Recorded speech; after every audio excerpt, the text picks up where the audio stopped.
Folsom Lake to Lake Tahoe, your backyard, where freedom grows. Oh, tall and strong as a cedar trees, it's liberty in EDC. Hey everybody, welcome to Liberty in EDC. I'm your host, Daniel Norman, and I'm here with Ken Pimlott, and he's running for the 2nd District Supervisor here in Dorado County. So, hi Ken, how's it going? Daniel, great. Thank you for having me. Yeah, welcome to the show. Thank you. So normally we like to start out and, get to know you a little bit better. But there has been, I guess, some kind of bizarre stuff going on with mail getting stolen. And I don't know the whole story. Maybe you could fill us in a little bit. Well, unfortunately, it popped up on Facebook that a candidate was seen on a Ring camera on a homeowner's video removing my leaflet, my campaign material, and replacing it with his.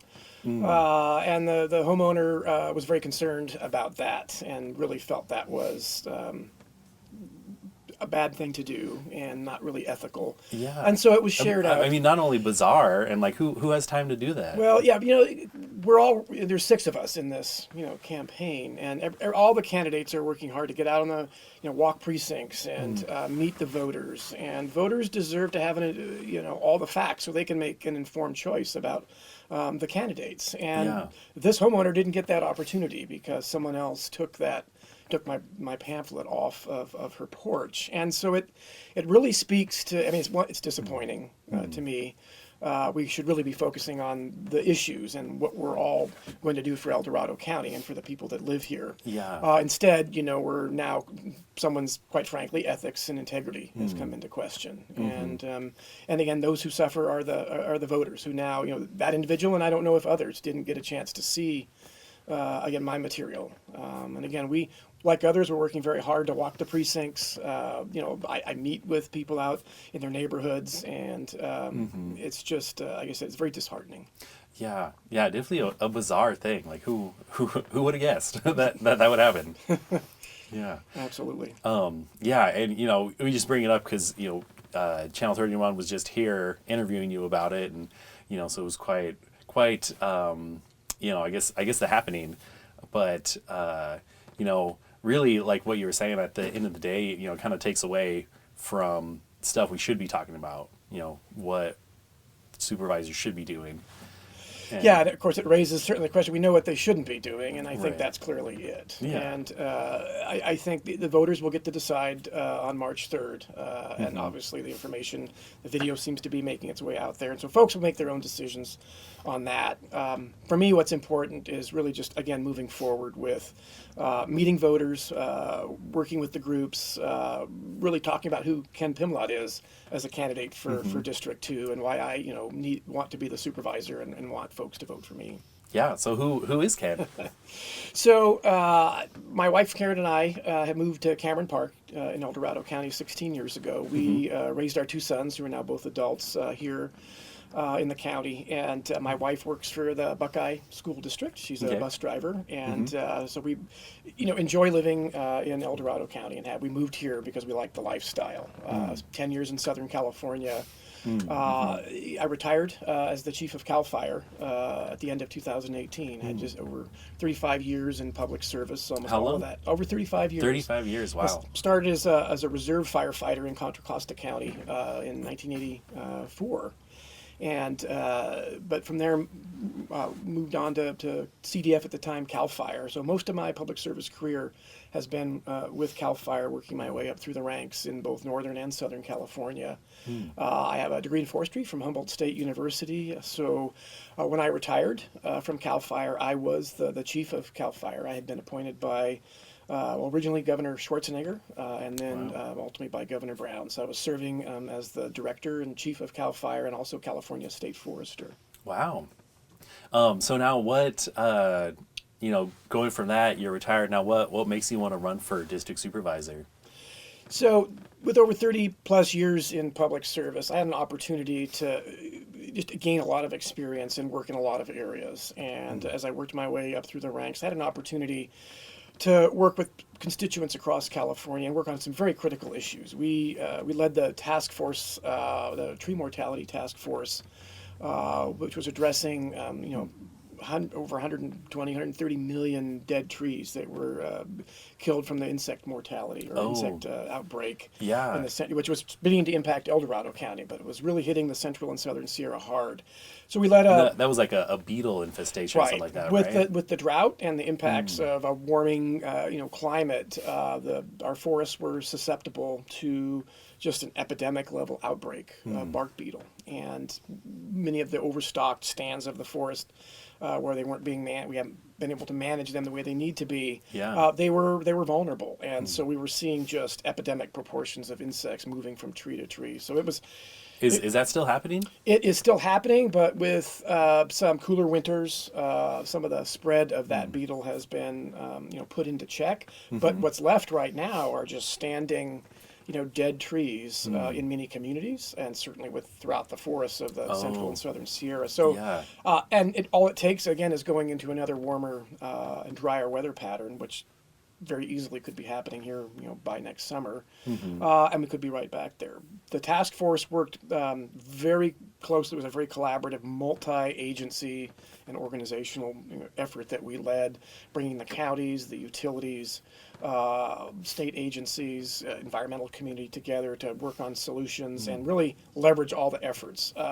So really worked hard on, which really I feel is my hallmark, is this collaboration and bringing people together to solve problems, and worked very closely with the state legislature, been to Congress multiple times to testify on behalf of California for the issues, for funding and for policy issues. So I've had an opportunity to, again, really Related to fire. And to resource forest management and resource issues. Led Cal Fire at the time had a $2.3 billion budget, and so managing a large budget, working through not only good economic times but some very difficult, challenging budget times during the economic recession, and so having to work with a team, leadership team, to make some very difficult choices as to what budget cuts had to occur, while at the same time still trying to provide frontline services at a time when we knew we were going into some of the worst fire conditions we've ever experienced. Wow. So really, How did you deal with that? one step at a time, and engaging stakeholders and engaging a team. Those aren't the decisions that you as an individual make by yourself or as the leader of an organization. You engage a team of people, and you use every skill set and everyone working together to own the decisions they make, the ultimate outcome of that. You can't make that again, those kinds of decisions require a lot of input, and again, since it impacts a lot of different programs, it's just critical that you have a team of people working together to resolve that. And again, I felt that is one of my many strengths, is bringing together a team of people, and leaders provide the tools and allow people to engage and own and be part of the decisions, not necessarily directing the decision. And so we worked through it, and we made some tough choices, but we also had some opportunity to come out better afterwards, and retool and really have a different program that actually served us better. And then just tackling the challenge that we had in these fires that have impacted California in the last several years. Managing the response to that, and again, that's a multi-agency, multi-organizational response, and bringing stakeholders together, and then working with communities. The fire is just one piece of these disasters. The work is really just beginning, even when the fire is contained, and it's really being a participant with the recovery effort and working with the other agencies that are responsible for that, and engaging with boards of supervisors and city council members. All of that, just a depth of experience. And so when I retired at the end of 2018, I was ready for a break. Certainly those were challenging times, but I knew that I wasn't done. I have a passion for public service, and I've, again, gained a lot of experience, learned a lot along the way, and I wanted to have an opportunity to continue to use that experience. And I'm going to do it right here in my own community. That's great. So you're telling me, you're passionate about it, but really, what's your why? Why do you want to do this? Why do you want to be the supervisor of the 2nd District? One, it's home, and two, if not me, who? I feel that I have the skill set to work with the existing board of supervisor members, the county executive office, the stakeholders, everybody in the district. I know the district. This is where we live, and I want to serve the people that are part of my community and be that representative for them as we collectively make decisions, moving the county forward into the future. Great. So what does a county supervisor do exactly? And, I guess, two-part question. Yeah. Not only what do they do, but like, what do you see the role of the supervisor as well? Well, the counties, the district supervisors, the board of supervisors are directly responsible for working with, in concert with the chief administrative officer, and of course his or her department heads collectively to administer and govern the county. And it's a team effort together, working forward to make those decisions. And the county's executive office informs, through all the departments and organizations, informs the board on issues, on policy, and on recommendations based, using the general plan as a basis for many of the decisions. Has been the guiding parent document. But it's ultimately the board of supervisor, he or she is one of 5 votes. Ultimately, it's those members evaluating what needs to get done. But most importantly, and that's what I really truly feel the Board of Supervisor it does, is represents the constituents in their respective district, the people, the voters of El Dorado County. And you are that advocate, but you have to have a very clear understanding of the budget and a very clear understanding of the responsibilities that the county's required to provide, and all the responsibilities that come with that, and then match that up with where do the constituents want to the county to be. And certainly in this county, it's very much about a rural lifestyle. And how do we continue to maintain the lifestyle that many of us, moved here for, while at the same time, remaining dynamic and viable. So we bring growth, or we bring businesses and local jobs, and we certainly want people to move and live here. So we want affordable places for people to live. We want them to live and work here, but balancing that so that we continue to have a rural lifestyle. Yeah, I know that's probably one of the biggest things that I hear from people is, what, with the supervisors, like what's the growth plan for El Dorado County look like? Do we want to allow these developers in, not these developers? Like, I mean, it is notoriously hard to get a building permit, in El Dorado County to do anything, which, isn't necessarily a bad thing, right? But, so where are you kind of at on that spectrum? Well, and circling back to the last piece there about the building permits, and I've obviously as a citizen have had to go through the building and planning department to get things approved, and certainly experienced how that can be a cumbersome process. I can tell you the county has worked very hard because it's heard a lot of concern about that, the efficiencies in that office, and they've got some great leadership in that program now, and are working very hard to tackle the challenges. That's good to hear. Yeah, it is good to hear. And again, it's really a testament to the current board of supervisors and leadership at the county executive office that is really trying to be customer service and customer oriented within a county that we have a limited budget and we have to live within our means. Growth is sometimes I call it that the discussion can be that sort of electric third rail. Everyone has a perspective on it. The general plan that was prepared, about 25 years ago now, it provided the foundation. It was the plan for where residents of El Dorado County and the leadership wanted this county to be, and it was. Can you kind of give us a quick summary of like what is that plan? Well, in a nutshell, it's maintaining a rural lifestyle, but at the same time remaining economically viable. And when you compare the county's general plan to maybe some other adjacent counties, it's very clearly, and I think folks have used the word as, I won't say a no-growth county, but it's very much a measured or slow growth approach. People are here because they don't want it to look like Folsom Ranch that's developing, down the hill, or Elk Grove or Roseville. They're here for a reason. And so you see Folsom down the hill, they just started developing on the other side of the freeway now. I know, and you feel like it's sort of moving up the hill. And and there's pressure for a number of developments. Marble Valley, Lime Rock are two that come to mind. And right now, just this week, a planning commission meeting was held in El Dorado Hills for the specific plan in El Dorado Hills, and specifically the discussion on the status of the old executive golf course. There are plans to put, or proposals, I should say, to put hundreds of homes there. And the community is reaching, and their voice is being heard loud and clear. We don't want that. We want open space within the homes that we have. That's why we're here. So so you have to balance that with as things change and morph over time, there may be targets of opportunity that we need to look at some of these areas, but rezoning for large dense developments is that's not what the county residents want. In many of these areas, certainly in District 2, they've been very vocal.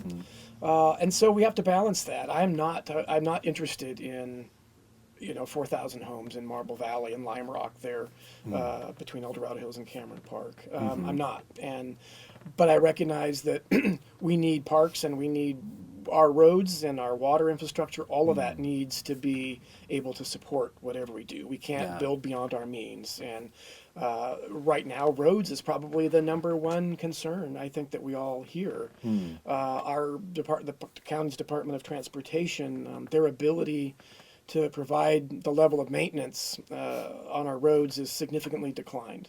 And they're looking at what are the options. And we're certainly looking at ensuring that the Department of Transportation has all the opportunities for an efficient, have we looked at everything to ensure that they have an efficient program and are going. We have, everyone has a responsibility to ensure that due diligence. If we can't get there, how do we fund critical road maintenance? And that's not just potholes, but it's ditching along the edge to allow for water to run off so it doesn't wash the road out. It's obviously clearing the right-of-ways. Roads are critical not just for the day-to-day transportation, but they're critical for ingress and egress during an emergency, particularly a wildland fire. And if our road infrastructure is not up to par, we're looking at very similar challenges that they faced in Paradise during the Camp Fire. So roads, again, have to be a priority. And if you push for, significantly increasing housing density in areas, it just continues to put pressure. So we have to be, forward thinking on all of these elements. But at the same time, we need to encourage people and have incentives to want to live here, to have incentives to start businesses or to grow businesses, so that we have El Dorado County's economic base, developing, in a sensible way. Yeah, we just can't stop everything. And, people, have their families here, they want places for their kids to, have families nearby. And like some growth's definitely good. Right. Sure. And so again, and that's the discussion. And where I'm at with this is that I want to sit down and continue to have those conversations with our communities to see where we're going and think about, are we on track for, not just next year, but, the years to come. And where we see things going. And things change. There are state mandates. There are funding issues. The county will continue to have pressures and mandates to meet housing requirements. And so we have to factor in those things, while at the same time the economy obviously changes over time. And while we've been in very good times in the last decade, we're certain to have some level of economic downturn here in the future. And so how do we have a county that's prepared to weather that? We have a very solid, sound budget that has a good solid reserve, that programs, critical programs are funded, but we could weather a downturn. And all that's related to, do we have that? We can't just keep taxing our residents. And there may be a need to tax, right? But that's something that we'll have to have some very long, hard discussions with, with our communities and with folks about. But we also need to have a good, strong, viable economy in our county so that we support, through Yeah. business and work. Definitely. So where is District 2 at? Like who's all in that? Yeah, absolutely. So it's a little hard to describe. It's actually geographically a very spread out district. It essentially runs from the west side of El Dorado, the southwest sort of corner of El Dorado County, in south of Highway 50, kind of White Rock Road, Latrobe, and then it picks up most of Cameron Park, and then south of, again, Highway 50 through Shingle Springs. Then it works its way up south of Diamond Springs, all the way south to the Amador County line, and then into South County. So it incorporates basically areas south of Pleasant Valley Road as you head towards Sly Park Lake. Oh, okay. And then south to pick up all of Grizzly Flats, Somerset, Fairplay, down to the Amador County line. Okay. Wow. So it's very diverse. You have essentially the western part of the district, which is portions of Cameron Park and El Dorado Hills and Shingle Springs, which is where the people are, and then you have the more rural areas of South County. Now, so it seems to me like the second we were talking earlier about how the second what's the word I'm looking for? District. Thank you. The second district has a lot of people running for it. That district right now. Why is that? I think there's a lot of interest. I think, and I think that's healthy. I think that anytime there's a change, and this is Shiva Frenson, who has endorsed me, is terming out. So it's not that this is a re-election that's contested. This is a natural progression of a district seat opening up, and so the timing, I think, there was opportunistic for the individuals to want to run, and I think that's positive. I think it gives, again, voters. We need choices. We need people for their own ability to have a suite of candidates that they can look at and make their own decisions, and I think that's great. It gives a good suite of folks to look at. Yeah, find the person that represents them. Exactly. So Shiva is she's the previous incumbent. Correct. And she's endorsing you. Why do you think that is? Shiva and I have very similar values when it comes to our district, and Shiva and I have known Shiva for a number of years, and I think my experience, while it's been more at the executive civil servant level in government, I have had a lot of experience understanding government. I have worked in local government, even with CAL FIRE. I have worked in communities under contract to be local fire chiefs. Very familiar with working with city and county government budgets, administering large organizations, and just feel very strongly that we need to be able to hit the ground running with the board and bring that experience to the table. And she feels very strongly about that. So much work has been done by Shiva and by this board, difficult decisions, but they're really moving the county forward with some difficult decisions that need to be made, and that momentum needs to keep going. And so having a candidate with the experience working at government, reducing some of that learning curve, because certainly anytime you get on the board, and this is certainly my first opportunity to run for elected office, and certainly to be on a board of supervisors, there's always going to be that learning curve. Yeah. But really, for me, the leg up, having that strong, significant background at government, certainly bringing that experience forward. Yeah, that's definitely pretty handy to have that.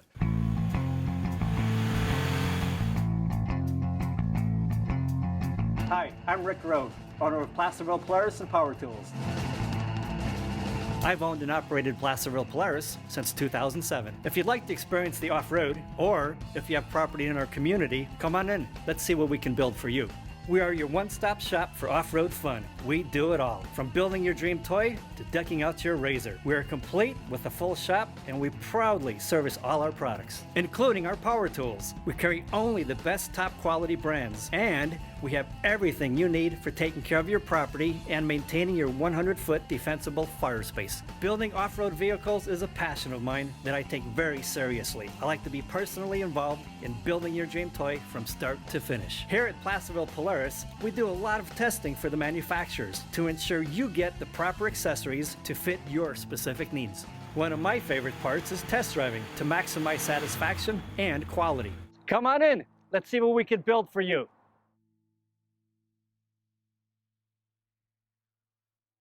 To you, like, what's the most important issues for the second district right now? Yeah, absolutely.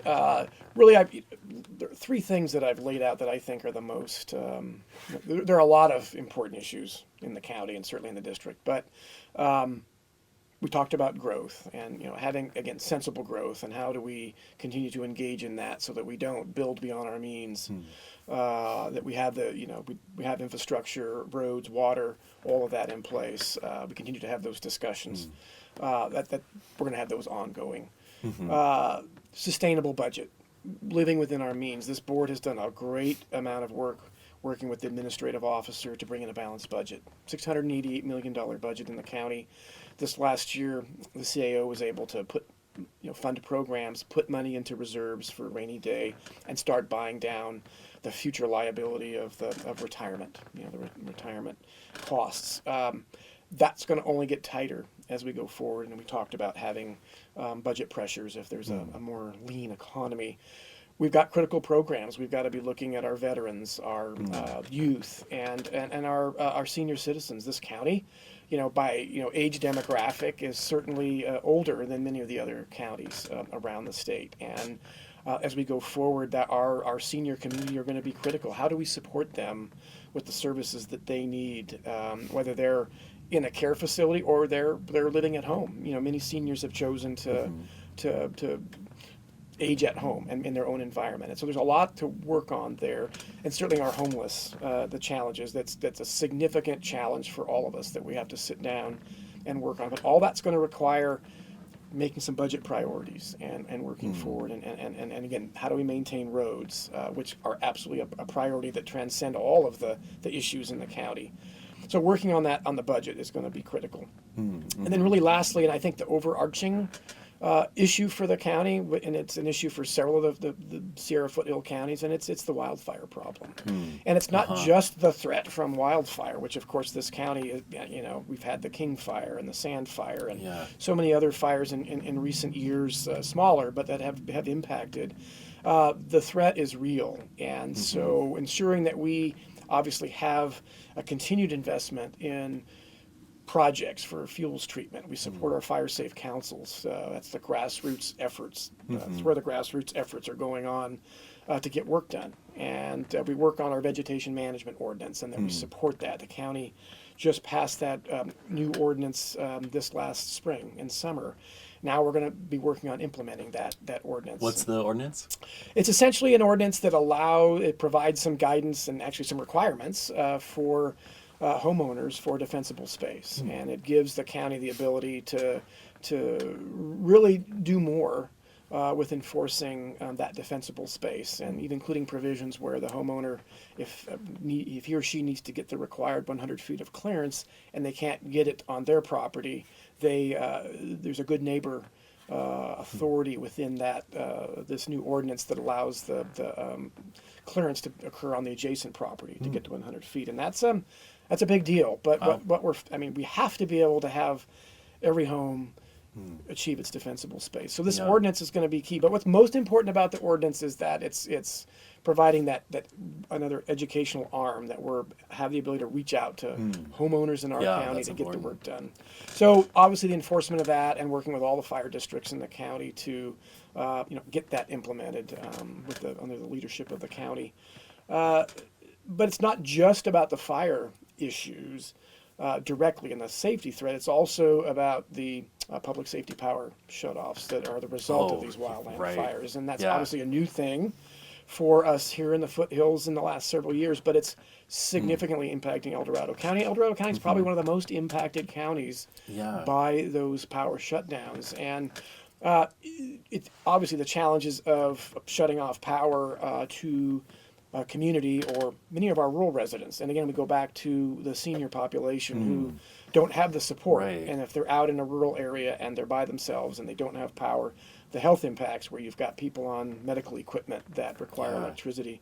There are just many, many impacts, the economic impact when businesses are shut down. We have a lot of work to do there, advocating for our county, and in the state, with the state and with our partner counties, to really ensure there's a program occurring that isn't impacting the county. Yeah. So as a supervisor, how can you better represent the county and help us have less power outages? Well, there are strengths in numbers with this issue, and certainly most of the Northern California counties are facing the same challenge. And so working through our California State Association of Counties, working through the RCRC, the Regional County representative groups, those advocacy groups are all organized to and addressing that issue. So having our voice, and we are represented at those by El Dorado County. So continuing to have our voice, but I also feel in my 30 plus years in public service, many relationships at the local, state, and federal level. So, direct advocacy to our legislative representatives, to Congress, working, in Sacramento, engaging the administration. We have opportunities to continue, and we need to continue to do that. But it also means working with PG&E locally, where we can work on fuels reduction. And PG&E here locally in their vegetation management unit is doing a lot of work with fire safe councils and in the county to try to get roads cleared along where the power line easements are. And so maybe we can work together, and the more we reduce the risk, the more possibilities we have, again, that there may be areas that don't need to get shut down. And so there's a lot of work that has to be done, and we need to attack it from really multiple levels. Yeah. I think the third really challenge with the wildland fire problem is, of course, the insurance issue. Yeah, that was something I was going to ask. It's really hard to get insurance now if you're buying a home in El Dorado County. With they're not renewing many policies, and it's been a bit of a moving target. We want to be able to inform homeowners what do they need to do to make their home fire resistive, and how they reduce that impact. And I think that most homeowners, if they kind of knew what a prescription was, that if they met that prescription, that the homeowner or that the insurance company would underwrite them, that would go a long way. But insurance companies, there's a lot that goes into that, and they're looking at what's the level of risk in terms of number of policies they have in any given area, and what are they willing to assume. And the 100-foot defensible space requirements, they still in many cases don't think that may be enough for them to be comfortable, depending on the vegetation type and slope. And so there are so many factors, but at the end of the day, these communities, our rural communities, to stay viable, we need to have a solution. And right now the options are difficult. We have if an insurance company isn't going to underwrite it, you have the FAIR plan, which is very expensive and really only provides you with fire insurance, doesn't provide you with the rest of the wraparound coverage. What's the FAIR plan? It's basically a pooled insurance plan that's required to be funded through the insurance companies. That it's sort of an insurance policy of last resort. But it's very strict, and it requires, has a very strict set of requirements and sort of some thresholds. And as you get higher up into the thresholds, the cost goes up significantly. So as your risk gets higher, you're further from a water supply, you're closer to vegetation that's more flammable in the eyes of the insurance companies, you pay a higher premium.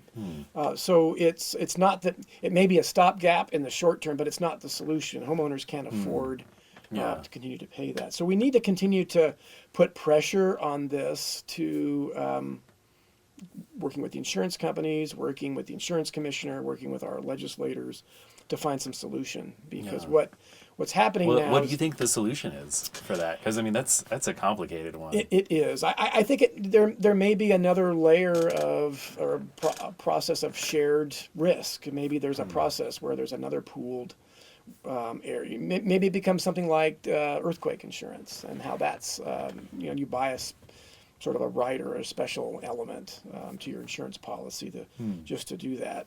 And that there's some, guaranteed coverage if you do some things. I think the insurance companies right now are reeling from losses, from very significant losses, 2 or 3 years in a row.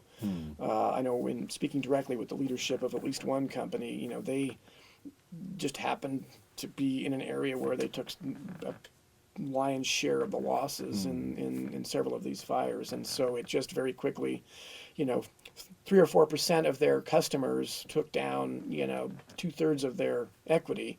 So what happens to the rest of the 96% of their customers who aren't in a wildfire zone? So I understand from their perspective, they're trying to manage a company and manage a process, but we can't leave our rural communities, our homeowners, without insurance. We have to solve this, and so it's going to take some hard discussion, and probably some creative way and different way of looking at insuring people, in these areas. Yeah. Wow.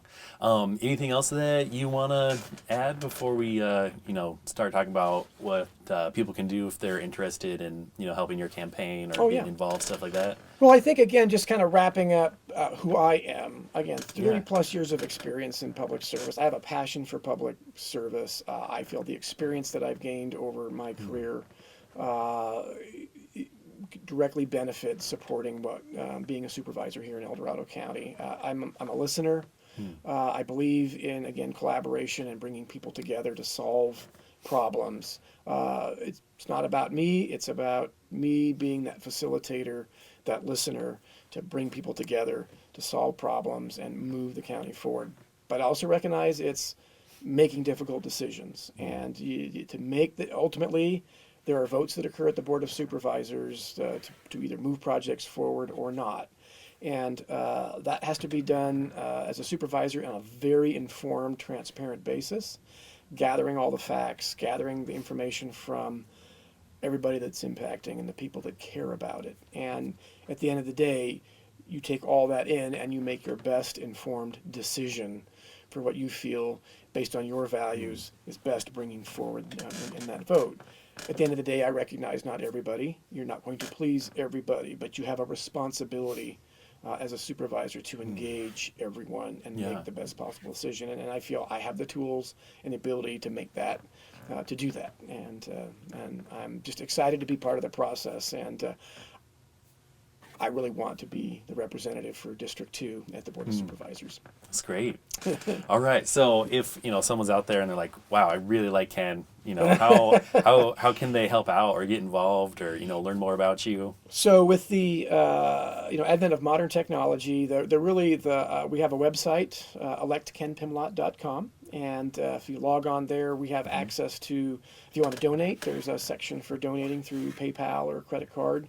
There's a page for endorsements. There's an issues page, so you can learn a little bit about Ken and see who else is, talking about me. And really the information is there. Also on Facebook. I think it's Elect Ken Pimlott is the Facebook page. Okay. And I try to put things out on there, things that we're doing. I'll probably talk about, put this out when I get home. But trying to keep folks informed through that way.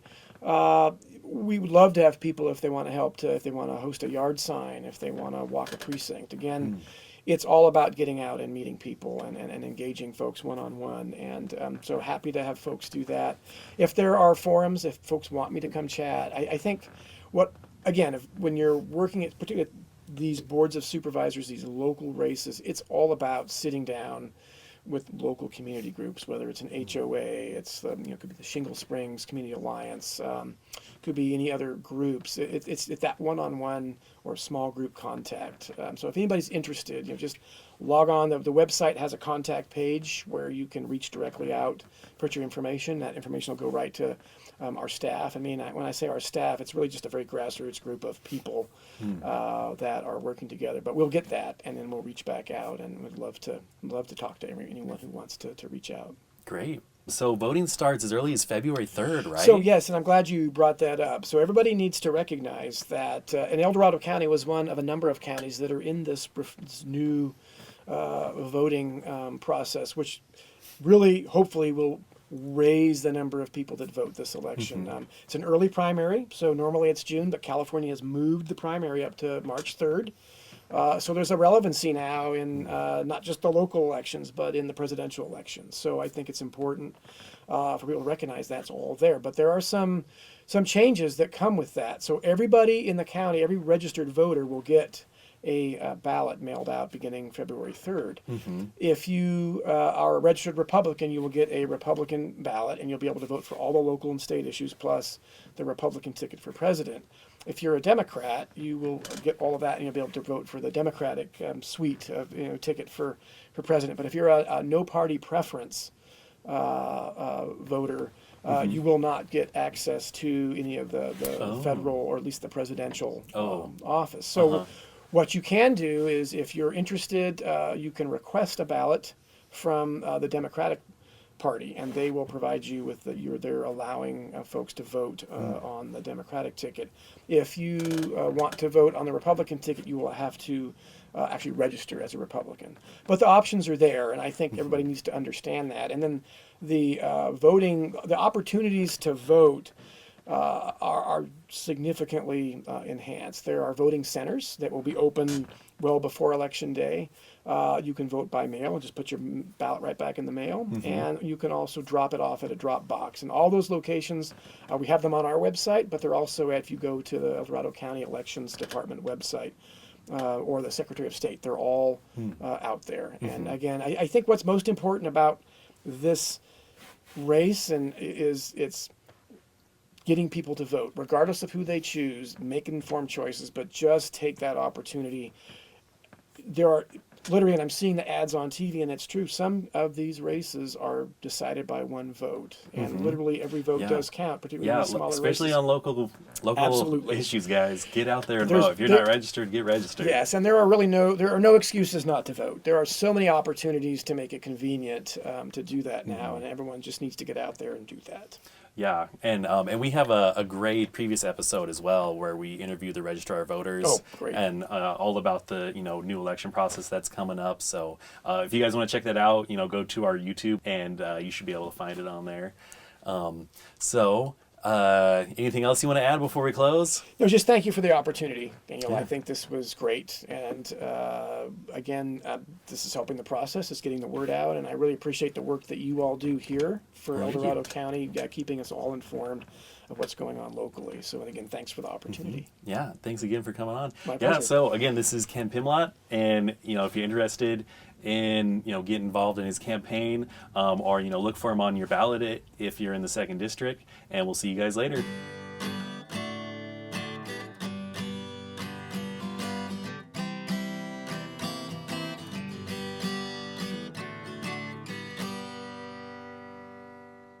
Hi, my name is Jeff Gutierrez, one of the owners of True Value Hardware on Missouri Flat Road. My parents are the original owners and bought the store 36 years ago. I grew up in the business and had my first day at 12 years old. The first customer I went up and asked for help, he said, "Yeah, go get someone older." I still get that response today, but now it's a compliment.